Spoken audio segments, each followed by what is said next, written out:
नमस्कार मित्रांनो, मी सह्याद्री अभ्यासिका चाकणचा सर्वा. आज आपण मुलाखत घेणार आहोत. मंगेश मोहन, पुणे ग्रामीण पोलीस भरती त्यांची निवड झालेली आहे. एका जागेसाठी त्यांची निवड झालेली आहे. तर आपण त्यांचा संपूर्ण जीवनमय प्रवास आपण बघणार आहे. नमस्कार सर. नमस्कार. पोलीस भरतीला आपण सुरुवात कशी केली? माझा भाऊ रुपेश पांगरे त्याची 2023 साली पुणे शहर या ठिकाणी निवड झाल्यावर मला ही थोडासा अनुभव प्रॅक्टिकली जास्त मिळाला. त्यामुळे मी पण ह्या क्षेत्राकडे जाण्याचा निर्णय घेतला आणि त्याचं बघूनच नाही की मला पण मनातून जिद्द होती, चिकाटी होती की आपण हे करू शकतो. सध्या परिस्थितीतून येताना इथपर्यंत संघर्ष कसा होता? संघर्ष हा प्रत्येकाला असतो. खूप अडचणी येतात, प्रत्येकाला अपयश यश हे पचावंच लागतं. यशस्वी झालं तरच माणसं आपण लोक आपल्याला चांगलं मानतात किंवा अपयशी झालं तर कोणी कोणाचं नसतं. तुम्हाला आठवतं का, समजा तुम्ही ज्यावेळेस पोलीस भरतीची तयारी केली होती त्यावेळेस सर्वात पहिला फॉर्म कुठे टाकला होता तुम्ही? मी सगळ्यात पहिला फॉर्म 2023 साली SRPF गट क्रमांक 1 आणि मुंबई शहर या ठिकाणी फॉर्म भरला होता. मग त्यावेळेस म्हणजे कसं लिखित ग्राह्य नाही झाले का ग्राउंडला, कसं काय? पहिल्यांदा SRPFचं ग्राउंड असल्यामुळे मी तिथं गेलो. हाईट पण काठावर भरली, हाईट बसली काठावर, पण चेस्टला माझी काय तब्येत कमी असल्यामुळे माझी काय चेस्ट तिथं बसली नाही.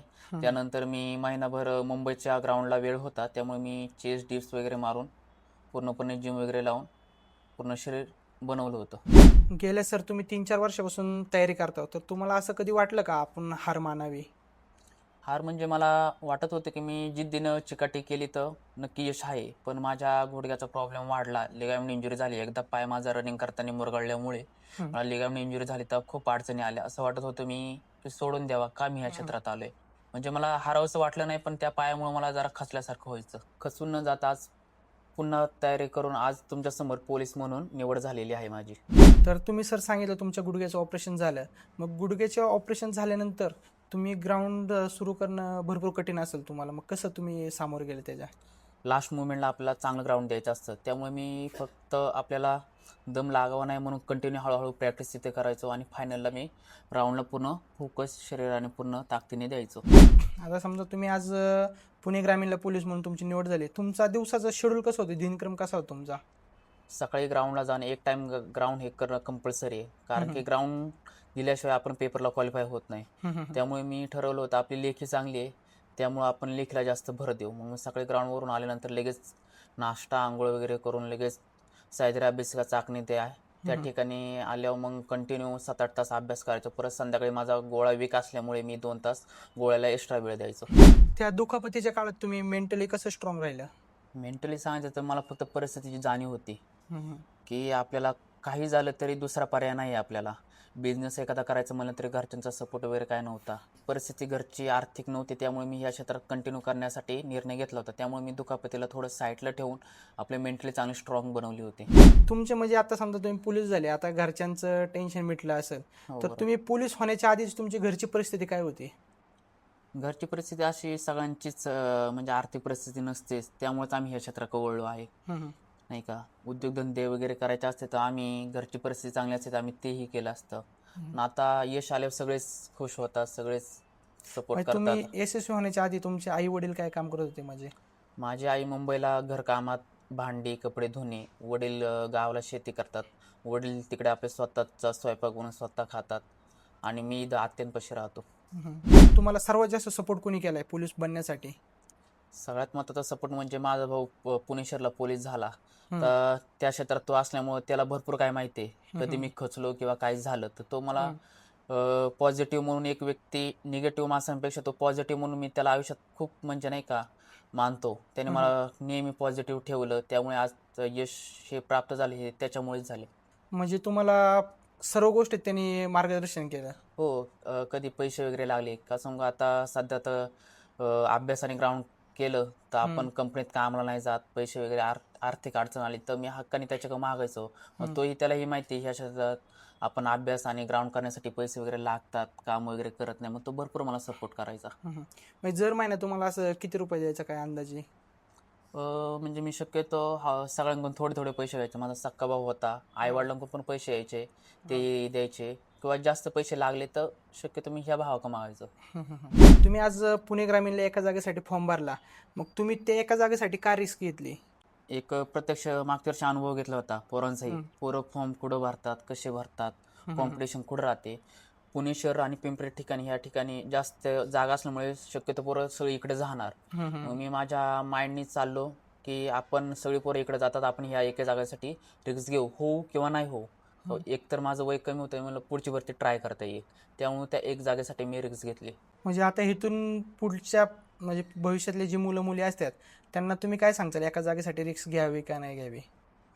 रिस्क घेतली तरी यश अपयश ते स्वतःहून आपल्याला पचवायचं आहे. किती काय झालं तरी आज मी यशस्वी आहे तर लोक मला डोक्यावर घेऊन नाचतात, पण अपयश असतं तर सगळे मला नावं ठेवणार आहे. त्यामुळं स्वतःच्या जिम्मेदारी किंवा याच्यावर आपला अभ्यास, ग्राउंड किती झाले त्याच्यावर रिस्क घेऊन फॉर्म भरू शकता. म्हणजे जी मुलं मुली असतात प्रत्येकजण म्हणतं की ह्याचं नशीब होतं म्हणून तो लागला, मग ते नशीब असतं का नाही काय? नशीब 1% माझंही होतं. ग्राउंडला कमी मार्क आले, माझ्या पुढं 48, 46, 43 वाले आणि 39 वाले असे 5-6 पोरं होती. मलाही कॉन्फिडन्स नव्हता आला, ग्राउंडला कमी मार्क आले. त्या पोरांचाही अभ्यास असणार, मग एवढे 12 मार्क आपण लीड कव्हर करू शकत नाही किती अभ्यास असला तरी. माझं नशीब की पेपर अवघड आला, त्या पोरांना कमी मार्क आले आणि आज माझं सिलेक्शन झालं. तुमचं आता सध्या वय किती आहे? आता सध्या माझं 22 वय आहे. म्हणजे तुम्ही 22व्या वयात पुणे ग्रामीणला पोलीस झाले. हो. तुमची आता जेव्हा तिथं समजा 600 लोकांची तुमची लिस्ट आली, त्या 600 लोकांच्या लिस्टमध्ये तुमचं नाव किती आलं? टोटल जागेमध्ये म्हणायचं म्हणलं तर 50 जागेमध्ये 50व्या नंबरला माझं नाव आलं होतं. 50व्या नंबरला तुमचं नाव आलं हो. होतं. ज्या मुलं पोलीस भरती सिलेक्शन होतं त्यांचं वय 27, 28, 30च्या घरात असतं. हो, आज बरोबर. तुमचं वय 22 आहे, म्हणजे तुम्हाला असा अभिमान वाटतच असेल ना? अभिमान वाटतो, कारण की 27-28 वर्षावाला काय करतो, 22-23 वर्षी सुरुवात करतो. आता मी सुरुवात केली ती 18व्या वर्षापासूनच केली, त्यामुळे मग सगळ्यांना वाटतं की हा लवकर भरती झाला, पण माझाही संघर्षाचा काळ हा 4 वर्षाचा आहे आणि ते 27-28 वर्ष झाले, त्यांनी लेट सुरुवात केली, त्यामुळे त्यांचं एज वय जास्त आहे. प्रत्येक मुलगा काय करतो, वेटिंगला 1-2 मार्कांनी राहतो आणि मग त्यांचं पोलीस भरती सिलेक्शन होतं. मग तुम्ही असं कधी 1-2 मार्कांनी वेटिंगला राहिले का नाही हो, कोणत्या मागच्या पेपरला? वर्षी मी 5 मार्कांनी वेटिंगला पुणे ग्रामीणला राहिलोय. तेव्हा माझा गोळा थोडासा राहिला होता, म्हणजे नाही पहिल्यापासून माझी तब्येत कमी, तर मी पूर्णपणे फोकस करायचा, गोळा भरपूर कव्हर केला होता, पण शेवटी नाही गेलं शेवटी, त्यामुळे गोळ्यामुळेही मी राहिलो असं वाटते. म्हणजे 36 मार्क जरी ग्राउंडला असले तरी खचून न जाता लेखीची तयारी चालू ठेवायची. हो, म्हणजे शेवटच्या क्षणात काही होऊ काही होऊ शकतं. शकतं. लेखी परीक्षेसाठी तुम्ही जेव्हा अभ्यास करत होता तेव्हा इतरांपेक्षा काय वेगळे स्ट्रॅटेजी वापरले तुम्ही? मी कधी विचार केला नाही की जुनी पोरं किती अभ्यास करतात, किती तास बसतात किंवा काही. मी एवढं ठरवलं होतं, आपला येणारा प्रत्येक दिवस हा 100% द्यायचा, काही होऊ किती झालं तरी. आपले पोलीस भरतीची एक फिक्स पुस्तक असतात, म्हणजे सांगायचं झालं तर मी सगळ्यांना सांगेल की सह्याद्रीचा ठोकळा, बाळासाहेब शिंदे. गणितासाठी मी सतीश वशे सरांचं आणि बुद्धिमत्तासाठी यूट्यूबवरून सचिन ढवळे सरांची लेक्चर केली. ज्यावेळेस तुम्ही एका जागेसाठी फॉर्म भरला आणि त्या एका जागेसाठी समजा तुम्हाला 36 मार्क ग्राउंडला भेटले आणि तुमच्या वरचा कॅन्डिडेट 48 मार्काचा होता, त्यावेळेस तुमच्या घरचे किंवा मित्रपरिवार तुम्हाला काय बोलले का नाही? हो, बोलले सगळे. मी घरच्यांना म्हणलं होतं माझं काही होत नाही, कसं 36 मार्क होते. म्हणजे शेवटी पेपर अवघड आला, त्यामुळे माझं नशीब चमकलं, म्हणजे 1% नाही का. पेपर अवघड नसता आला तर 1-2 मार्क लेट टाकता येत नाही. बरोबर घरची नावं ठेवायचे, भरला तर भरला, एका जागेसाठी फॉर्म भरला नाही का. इकडे एवढं भरपूर जागा असताना तू इकडे रिस्क घेतली. म्हणलं बघू काय होईल ते होईल, शेवटी हार जीत आपल्याला पचवायची. जेव्हा तुमचं फायनल मेरिट लिस्टला नाव आलं त्यावेळेस तुमची पहिली रिॲक्शन काय होती? नाव आल्यानंतर म्हणजे पहिल्यांदा मी ग्राउंड आणि लेखी मार्क आलते, तेव्हा मी फायनल लिस्ट काढली होती की आपलं काम होतंय, पण ते काढताना पण दगदग चालू होती, त्या पोरांना किती मार्क आले नाही का, काय होते काय नाही. काढलं 10-12 पोरांचं मेरिट काढलं, मग होते मला कळलं. त्या दिवशी भरपूर आनंद होता माझ्यासाठी नाही का, की आपल्या मेहनतीचं फळ भेटले आज. ज्यावेळेस तुमचं मेरिट लिस्टला नाव आलं त्यावेळेस पहिला फोन तुम्ही कोणाला केला? पहिला फोन मी भावाला कॉल केला, का सांग भाऊ खूप दिवसापासून वाट पाहायचा की नाही का, तोही मोठ्या आत्यांपाशी राहतोय नाही का. मग तो पूर्णपणे मला सपोर्ट करायचा, पैसे वगैरे असेल किंवा काही इतर गोष्टी. आणि मला कधी कधी वाईट वाटायचं की आपला मोठा भाऊ तिकडं, आई वडील तिकडं, मी ह्या लहान आत्यांक सगळे असे 4 ठिकाणी, आपली परिस्थिती चेंज होईल, त्यामुळे मी ह्या क्षेत्रात घुसलो. आज तुम्ही सक्सेस झालाय, तुम्हाला आज मागे वळून बघितल्यावर काय वाटतं स्वतःबद्दल? आज मागे वळून बघितलं तर असं वाटतंय मी जे कष्ट प्रामाणिकपणे घेतले त्याचं आज मला यशस्वी झाले, त्यामुळे फळ भेटले. त्यामुळं की मागचा प्रवास हा खूप दुःखाचा होता, पण आज एक शेवटचा एक फायनल लिस्टमध्ये नाव आल्यानंतर एक वेगळाच आनंद भेटतो. स्टॉप केलं पाहिजे इथं, आज कधी नाही का वाटलं तुम्हाला? हो, वाटलं होतं. का सांगा, मला फक्त ह्या क्षेत्रात फक्त माझ्या पायाने साथ नाही दिली जास्त. पायामुळे मी थोडा खचायचो किंवा नाही का अभ्यासावर त्याचा परिणाम व्हायचा. कधी कधी अक्षरशः रडाय पण यायची, एवढा पाय दुखायचा नाही का. मग असं वाटायचं की ग्राउंडच नाही निघाला तर पेपरचा अभ्यास करून काय फायदा. पण असं वाटायचं कधी कधी काठावर ग्राउंडसाठी बसलो की आपण पेपर चांगल्या मार्काने पास होऊन फायनल लिस्टमध्ये नाव आणू शकतो. तर सर, नवीन मुलं मुली जी पोलीस भरती तयारी करतात, तर त्यांनी सुरुवात कशी व कोणत्या पुस्तकापासून केली पाहिजे ते आपल्याला काय सांगता येईल का? सुरुवात करायची म्हणलं तर कंपल्सरी पोलीस भरतीसाठी ग्राउंड आणि अभ्यास हा कंपल्सरी आहे. बरोबर. ग्राउंडसाठी तुम्ही एक टाइम सकाळ संध्याकाळ नाही, एक टाइम सकाळी ग्राउंड व्यवस्थित करा आणि संध्याकाळी तो इव्हेंट कमी असेल त्यावर पूर्णपणे लक्ष द्या. आणि अभ्यासासाठी आपण मी सांगितलंच, मराठीसाठी बाळासाहेब शिंदे, GK साठी सह्याद्री ठोकळा, गणित बुद्धिमत्तासाठी सतीश वशे सरांचे पुस्तकं यूज करायचे आणि मेथड फक्त मी सचिन ढवळेंचे वापरायचो. सर, ज्यावेळेस तुम्ही ग्राउंडला जात होते, तुम्ही सांगितलं गुडघ्याचं ऑपरेशन झालं, त्यावेळेस अकॅडमीत जी मुलं मुली असतात त्यांच्यासोबत पळताना तुम्हाला असं काय जाणवलं का नाही? पोरं मला भरपूर म्हणायचं, मी कधी कधी लंगडत पळायचो. कसं पायाचं ऑपरेशन किंवा हे पायाला इजा झाल्यामुळे थोडं लंगडतच पळावं लागायचं, ते रिकवर नव्हतं झालं. म्हणलं आता ही भरती गेली तर आपलं पुढची भरती येण्यासाठी 2-3 वर्ष जातात. त्यामुळे मी लंगडत हळूहळू पार मुली माझ्या संग पळायचे, मी त्यांच्या लेवलला पळायचं. फक्त मी एवढं डोकं ठेवलं होतं आपल्या इथं फक्त कंटिन्यू प्रॅक्टिस ठेवायची आणि फायनलला ओढायचं. फायनलला माझा 5:31 टायमिंग आला. म्हणजे पोरं तेवढं कव्हर करतात तेवढं मी फायनलला कव्हर केलं.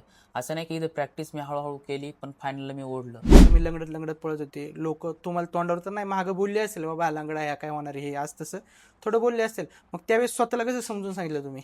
मी एवढं ठरवलं होतं की फक्त इथं आपलं स्लो प्रॅक्टिस करायचं. सगळे लोक तर नावं ठेवतातच, शेवटी हार जिथं आपल्याला लोक काय पोहोचा येणार नाही ते आहे. किंवा आपल्या आर्थिक अडचणी काय ते दूर करणार नाही. त्यामुळे मी म्हणलं होतं आपला अभ्यास चांगला आहे, हळूहळू पळ. तिथं पोरं 18 मार्क घेतात, तिथं आपण 16ला 16-13 मार्क घेऊ आणि फायनलला ओढू आणि यश मिळू.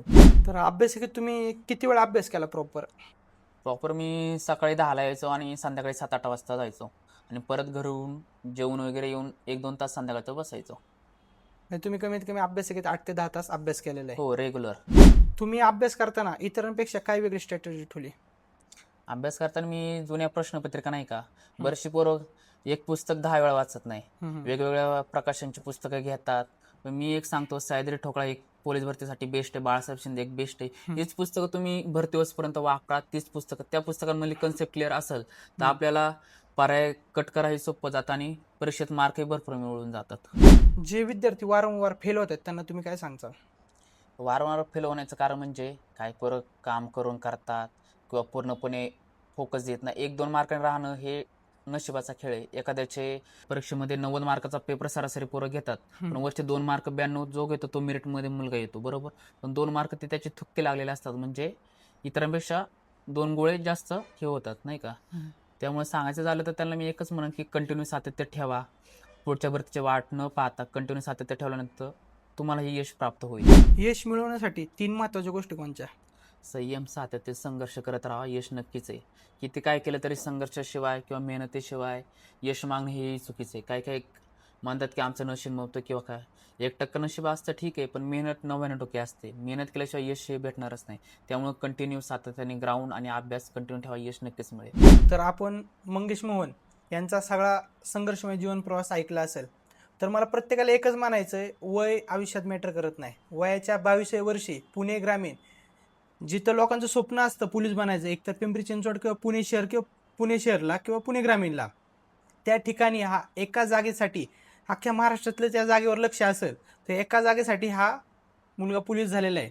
तर ह्याच्यासारखं ह्याने जे सांगितलं तुम्हाला पोलीस भरतीत प्रॉपर मार्गदर्शन केले, ग्राउंड कसं करायचं, अभ्यासिकेत अभ्यास आल्यानंतर कसा काय अभ्यास करायचा, पुस्तक कोणची रेफर करायची, ह्याने जी पुस्तकं सांगितली त्या पद्धतीने तुम्ही पण पुस्तकं घ्या, ग्राउंड करा. सेल्फ करूनही पोलीस होतं. तर प्रत्येकाने अकॅडमी तर तुमच्या घरापाशी जी जवळ असेल अकॅडमी लावा, अभ्यासिका लावा. महाराष्ट्रातल्या सर्व अकॅडमी अभ्यासिका चांगले आहेत. फक्त स्वतःला विश्वास पाहिजे की आपण पोलीस होऊ शकतो तर तुम्ही लावा. घरच्यांना उगाच हे करू नका, कारण प्रत्येकाचीच परिस्थिती चांगली नसते. आता ह्यांनी पण सांगितलं, ह्याची मम्मी मुंबईसारख्या ठिकाणी धुनी भांडी करत होती, हे जे वडील शेती करत होते, हा त्याच्या आत्यांच्या ठिकाणी राहिला होता. आणि ह्याला स्पर्धा परीक्षेत कसं प्रत्येकाला पैशाची गरज असते, 1000, 2000, 3000, कारण अभ्यासिकेची फी असते, ग्राउंडची फी असते किंवा आपला चहा पाण्याचा किंवा किरकोळ काही खर्च असतो. तर ह्याला ह्याचा भाऊ रुपेश पांगारे ह्यांनी जर महिन्याला पैसे देऊन मदत केलेली आहे. तर तुम्ही पण ह्याच्यासारखा कष्ट घ्या, कारण ज्यांनी मदत केली त्याला पण माहित होतं हा फिक्स होणार आहे, 2, 4, 5 वर्षात फिक्स होणार आहे. आणि ह्यांनी तर भरपूर कष्ट घेतलेत. पायाचे 2-3 वेळेस ऑपरेशन झालेत, फॅमिली प्रॉब्लेम आहे, सर्व गोष्टीला त्यांनी सामोरं जाऊन आज त्याची ह्या ठिकाणी निवड झालेली आहे. तर माझं एकच म्हणणं आहे, तुम्ही पण ह्याच्यासारखे कष्ट घ्या. कष्ट घेतले तर फळ यश नक्कीच मिळतं. धन्यवाद.